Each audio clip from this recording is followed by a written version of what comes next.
If you are struggling to get furry stars, this video is for you, because today I'm going to explain the easiest attack strategy ever for Town Hall 14. And to make it even better, I've brought in Mike, the Town Hall 14 player. He is a casual player who's been struggling to furry star lately. If he can do it with this strategy, you know it's gonna work for you too. Oh, and whenever he's struggling, he's going to send me a message on Discord, so we might get some live rage text moments in the video. But before we jump into the attack strategy, let's start with the hero equipment and pets, because this is super important. For the minion prince, we use the henchman puppet, because the minions can tank for a lot of damage, and whenever an Inferno targets our minion prince, it has to start over again, thanks to that 1 second of invisibility. We're also using the Dark Orb, since it reduces the damage of defenses by 50%, which is super helpful for keeping your troops alive. And for the pets, we are going with the Yak to help tank some damage. For the queen, we are using the giant arrow to take out air sweepers,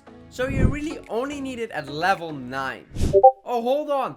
Mike has a question. I'm confused. Is it not better to take down the air defenses? It is not, but we will get to that in the main example. We are also using a healer puppet, which helps create a solid funnel for the main push. The best pet here is the unicorn, because it helps the queen stay alive much longer. For the warden, we are obviously running the eternal tome, but we are also using the rage gem instead of the healing tome. Dragons have so much HP that the healing tome doesn't really do much for them, but the rage gem boosts their damage, helping you wipe out key defenses way faster.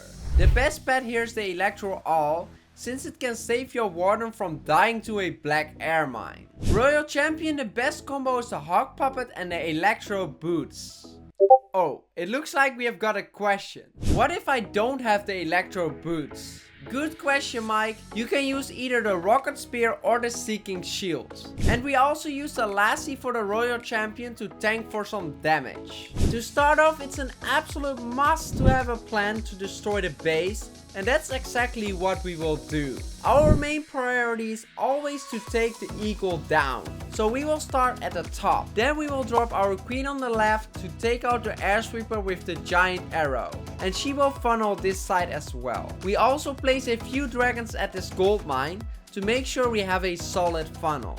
Then it's time for the main push into the base with the blimp heading to the town hall. We will clone all the balloons later to destroy the town hall. This looks easy, but still so many players mess it up. So that's why I want to show you this example. But first, let me introduce you the army. You're going to use 11 dragons, 30 clone spells, 1 rage spell, and in the clan castle 1 blimp, 9 balloons, another rage spell, and 1 furry spell. To start off, use the queen with the giant arrow to take down at least 1 air sweeper.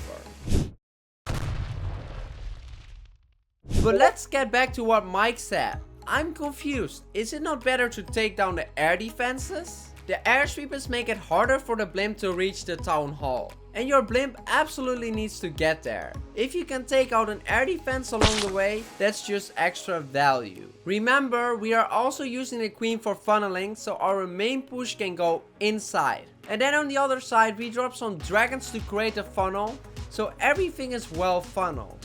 Now it's time to send in the main push. We start by spreading our dragons, then drop the minion prince, warden, and royal champion. Finally, we send in a blimp, because we don't want it to take damage. It needs to reach the town hall. Bro, why does the blimp not reach the town hall? Question mark, explanation mark, question mark, explanation mark. Oh, yikes. That's where he's angry, but you're probably missing one of these points.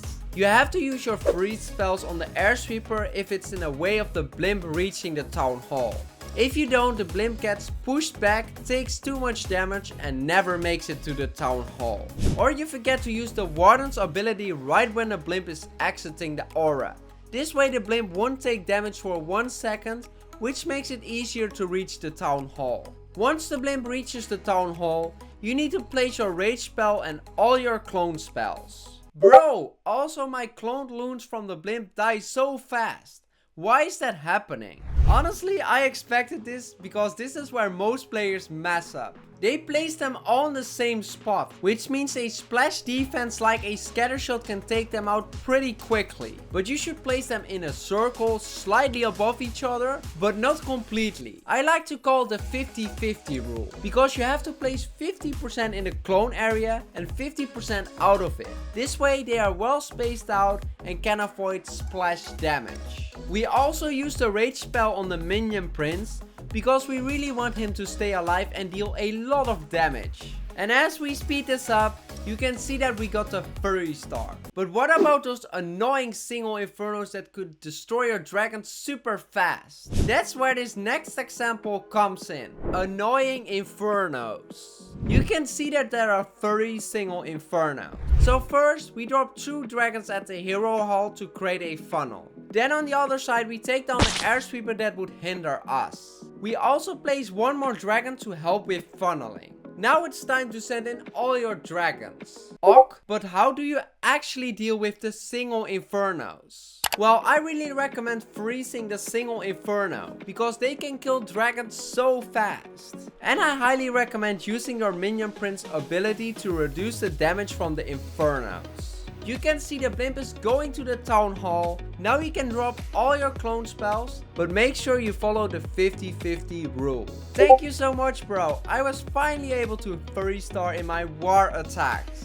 And that's basically how you furry star with this army, but you won't win a war or get more trophies if you don't have the best base. That's why you need to watch this video where I show you the best Town Hall 14 base layouts.